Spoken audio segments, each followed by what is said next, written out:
പ്രിയരെ, ഏവർക്കും സ്വാഗതം. നമ്മളിന്ന് ഈ വീഡിയോയിലൂടെ ഉള്ള ഒരു സന്ദേശമാണ് പ്രാർത്ഥന, ജപം, ധ്യാനം എന്നീ 3 കാര്യങ്ങളാണ് എല്ലാ മതങ്ങളും ആചാരാനുഷ്ഠാനങ്ങളുടെ ഭാഗമായിട്ട് കൊണ്ടുപോകുന്നത്.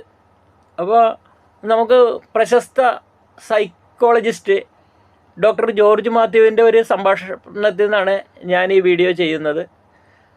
അപ്പോൾ അദ്ദേഹത്തിൻ്റെ ഒരു കാഴ്ചപ്പാടിൽ പ്രാർത്ഥന, ധ്യാനം, ജപം എന്ന് 3 കാര്യങ്ങളിൽ നമ്മൾ മന്ത്രങ്ങൾ ഉപയോഗിക്കുന്നുണ്ട്, അതോ വചനങ്ങൾ ഉപയോഗിക്കുന്നുണ്ട് പ്രാർത്ഥനയിലൂടെ ഉടനീളം. അതേപോലെ തന്നെ ഈശ്വരനോട് നേരിട്ട് പ്രാർത്ഥിക്കണതും അല്ലെങ്കിൽ ദൈവത്തിനോട് നേരിട്ട് പ്രാർത്ഥിക്കണം, അങ്ങനെയുള്ള മതങ്ങളും ഉണ്ട്. അപ്പോൾ പലർക്കും പ്രാർത്ഥനയിലൂടെ അതിൻ്റെ ഫലം കിട്ടണില്ല എന്നുള്ള ചില ഒരു ഇത് പറയാറുണ്ട്. അപ്പോൾ ജോർജ് മാത്യു അതിനെക്കുറിച്ച് പറയുന്നത്, ഇപ്പോൾ നമ്മൾ പ്രാർത്ഥിക്കുമ്പോൾ, നമ്മൾ വചനങ്ങളും മന്ത്രങ്ങളും ഉരുവിട്ട് പ്രാർത്ഥിക്കുമ്പോൾ, അതോടൊപ്പം തന്നെ ജപങ്ങളും നടത്തുമ്പോൾ നമ്മളുടെ മനസ്സ് ഒരു നിമിഷം സൈലൻ്റ് ആകുന്ന നിമിഷങ്ങളിലാണ് പ്രാർത്ഥനയുടെ യഥാർത്ഥ ഫലം ഉണ്ടാകുന്നത്. അപ്പോഴാണ് നമ്മളൊരു ധ്യാന അവസ്ഥയിലോട്ട് നമ്മളുടെ മനസ്സ് തന്നെ ഇല്ലാത്ത ഒരവസ്ഥയിലാണ് അതിൻ്റെ ഫലം നമ്മൾക്ക് കിട്ടുന്നത്. ഇപ്പോൾ എന്നോട് ഇപ്പോൾ പ്രാർത്ഥിക്കാനായിട്ട് പറഞ്ഞാൽ ഞാൻ പ്രത്യേകിച്ച് ഒരു കാര്യങ്ങൾക്ക് വേണ്ടിയിട്ട്, ഒരു പ്രത്യേക സാധിക്കാൻ വേണ്ടിയിട്ടൊന്നും പ്രാർത്ഥിക്കാറില്ല. ഞാൻ മനസ്സിൻ്റെ സമാധാനത്തിന് വേണ്ടിയിട്ടാണ് ഞാൻ പ്രാർത്ഥിക്കുന്നത്. അതാണ് എൻ്റെ പ്രാർത്ഥനയുടെ ലക്ഷ്യം. പ്രശസ്ത തത്വചിന്തകനും എഴുത്തുകാരനുമായ ലിയോ ടോൾസ്റ്റോയുടെ ഒരു കഥ ഞാനിവിടെ പറയാൻ ഉദ്ദേശിക്കുന്നത്. പ്രാർത്ഥന എന്നാണ് ആ കഥയുടെ പേര് തന്നെ. കഥ ഇങ്ങനെയാണ്. യൂറോപ്യൻ രാജ്യത്ത് ഇപ്പോൾ ഇന്നത്തെ പോലെ തന്നെ വയസ്സായ ആൾക്കാരെ വൃദ്ധസദനങ്ങളിൽ നമ്മളുടെ മക്കളെ ആക്കുന്ന പോലെ അന്ന് ഒരു ദ്വീപിലാണ് ഇവരെ കൊണ്ട് ഉപേക്ഷിക്കുക എന്നുള്ള ഒരു കാര്യത്തിലൂടെയാണ് ലിയോ ടോൾസ്റ്റോയുടെ കടത്ത പോണത്. അങ്ങനെ ഉപേക്ഷിക്കപ്പെട്ട വൃദ്ധരായ കുറച്ച് മനുഷ്യർ ഒരു ദ്വീപിൽ ഉണ്ട്. അവിടെ ആ ദ്വീപിൽ ആദിവാസികൾ, ആ ദ്വീപിൽ പണ്ടേയുള്ള ആൾക്കാരുടെ ചെറിയ ഭക്ഷണങ്ങളും അതോടൊപ്പം തന്നെ മത്സ്യങ്ങളും ഇതൊക്കെ കൊണ്ടാണ് ഇവർ ജീവൻ നിലനിർത്തിക്കൊണ്ട് പോണത്. പക്ഷെ അവർക്ക് അവരുടെ മക്കളെ കാണാനായിട്ടും അവരുടെ കുടുംബങ്ങളിലോട്ട് ഒരുമിച്ച് താമസിക്കാനായിട്ടും അവർക്ക് അതിയായ ആഗ്രഹമുണ്ട്. പക്ഷേ ഇവിടെ ഉപേക്ഷിക്കപ്പെട്ട ഈ നിലയിൽ നിന്ന് അവർക്ക് ഒരിക്കലും പുറത്തു കടക്കാനായിട്ടേ പറ്റില്ല. കാര്യം ചുറ്റും വെള്ളത്താൽ ചുറ്റപ്പെട്ട ഒരു കടലിൻ്റെ നടുക്കാണ് ഈ ദ്വീപ്. അപ്പോൾ അവർ നേരത്തെ അവരുടെ ജീവിതത്തിൽ, അവരുടെ ചെറുപ്രായങ്ങളിലും യൗവനത്തിലും ഒന്നും പ്രാർത്ഥിച്ചിട്ടില്ല.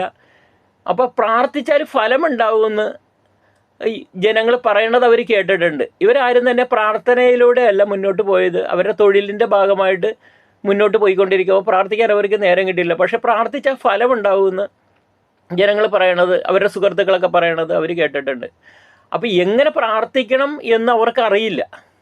അപ്പോൾ അവരുടേതായിട്ടൊരു രീതിയിലുള്ള ഒരു പ്രാർത്ഥന അവർ എല്ലാ ദിവസവും അവർ കൂടിയിരുന്ന് അവരുടെ ലക്ഷ്യം തന്നെ അവരുടെ കുടുംബമായിട്ട്, അവരുടെ കൊച്ചുമക്കളുമായിട്ട്, അവരുടെ മക്കളുമായിട്ട് ജീവിക്കുക എന്നുള്ളതാണ്. പക്ഷേ എപ്പോഴെങ്കിലും അവർക്ക് അവിടെ എത്തിപ്പെടാൻ പറ്റും എന്നുള്ള ഒരു പ്രാർത്ഥനയാണ് അവർ നടത്തിക്കൊണ്ടു പോകുന്നത്. അങ്ങനെ വർഷങ്ങൾ കടന്നുപോയി. ഒരു ദിവസം മിഷണറി പ്രവർത്തനത്തിൻ്റെ ഭാഗമായിട്ട് ഈ ദ്വീപിൽ വല്ലപ്പോഴും വന്ന കപ്പലുകൾ അവിടെ ഒന്ന് നങ്കൂരമിടണ ഇതിൽ വരുമ്പോൾ കുറേ ബിഷപ്പുമാരും അതുപോലെയുള്ള മനുഷ്യാവകാശ പ്രവർത്തകരും അവിടെ വന്ന്, അന്ന് ഈ വൃദ്ധരായ മനുഷ്യർ അവരുടെ അടുത്ത് ചെന്നിട്ട് പറഞ്ഞ്, ഞങ്ങളുടെ ആഗ്രഹങ്ങൾ ഇങ്ങനെയാണ്. അപ്പോൾ അവർ പറഞ്ഞ്, നിങ്ങൾ പ്രാർത്ഥിച്ചാൽ നിങ്ങൾക്ക് തീർച്ചയായിട്ടും അതിനുള്ള ഫലമുണ്ടാവും. അപ്പോൾ അവർ പറയും, ഞങ്ങൾ എന്നും പ്രാർത്ഥിക്കുന്നുണ്ട് എന്ന് പറയും. അപ്പോൾ ഈ മിഷനറി പ്രവർത്തനത്തിൻ്റെ ആൾക്കാർ അതുപോലെ ബിഷപ്പുമാർ പറഞ്ഞ്, നിങ്ങൾ എങ്ങനെയാണ് പ്രാർത്ഥിക്കണത്? അപ്പോൾ ഇതാണ് ഞങ്ങളുടെ പ്രാർത്ഥന. അങ്ങനെയല്ല, ഞങ്ങളൊരു പ്രാർത്ഥന പഠിപ്പിച്ചു തരാം. അത് നിങ്ങൾ നിരന്തരം പ്രാർത്ഥിച്ചുകൊണ്ടിരുന്നാൽ നിങ്ങളുടെ ലക്ഷ്യം സാധിക്കും എന്ന് പറഞ്ഞിട്ട് ആ കപ്പൽ അവർ യാത്രയായി. ഈ വൃദ്ധരായ മനുഷ്യർ പ്രാർത്ഥിക്കാനായിട്ട് എല്ലാവരും കൂടി ഇരുന്ന് കഴിഞ്ഞപ്പോൾ ആ പ്രാർത്ഥന തന്നെ, അവരെ പഠിപ്പിച്ചു കൊടുത്ത പ്രാർത്ഥന മറന്നുപോയി. അപ്പോൾ അവർ ഇനി എന്ത് ചെയ്യും എന്നുള്ള ഒരു ആകുലതയോടുകൂടി ഇരിക്കുന്ന ആ സമയത്ത് കപ്പൽ ദൂരെ ദൂരെ സഞ്ചരിച്ചുകൊണ്ട് പോയിക്കൊണ്ടിരിക്കുന്നതാണ്. അപ്പോൾ ഈ കപ്പലിൻ്റെ കപ്പിത്താൻ നോക്കുമ്പോൾ ഒരു 5-6 പ്രകാശങ്ങൾ കപ്പലിൻ്റെ മുമ്പിൽ വന്ന് നിൽക്കുന്നതായിട്ട് അവർക്ക് തോന്നി. അപ്പോൾ കപ്പൽ അവിടെ സ്ലോ ആക്കി. അപ്പോൾ ഇവർ ഈ വെളിച്ചം കണ്ടത് ആ 6 വൃദ്ധരായ മനുഷ്യർ അവരുടെ ആ കപ്പലിലോട്ട് കടക്കുന്നതാണ്. അപ്പോൾ ഈ മിഷനറിമാർ ചോദിച്ച് നിങ്ങൾ എന്താണ്? അപ്പോൾ പറഞ്ഞ് ഞങ്ങളെ പ്രാർത്ഥന മറന്നുപോയി. അപ്പം മിഷനറിമാർക്ക് മനസ്സിലായി പ്രാർത്ഥന, അവർ പ്രാർത്ഥിച്ചതും യഥാർത്ഥ പ്രാർത്ഥനയാണ്. നമ്മൾ എന്ത് പ്രാർത്ഥിക്കണം എന്നുള്ളതല്ല ഇവിടെ ടോൾസ്റ്റോയ് പറഞ്ഞു വെക്കണത്. പ്രാർത്ഥന എത്രമാത്രം ആത്മാർത്ഥതയോടും സമർപ്പണത്തോടു കൂടി ചെയ്യുന്നു എന്നുള്ളതാണ്. പ്രാർത്ഥനയ്ക്ക് എന്തായാലും പ്രാർത്ഥനയ്ക്കും ജപത്തിനും ഫലമുണ്ട്.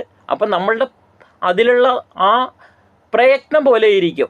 അതേപോലെ അർപ്പണ മനോഭാവം എത്രമാത്രം ഉണ്ടെന്നുള്ളതാണ് നമ്മൾ പ്രാർത്ഥനയിൽ നടത്തേണ്ടത്. ഈ വീഡിയോ നിങ്ങൾക്ക് ഇഷ്ടമായി എന്ന് വിചാരിക്കുന്നു. നന്ദി, നമസ്കാരം.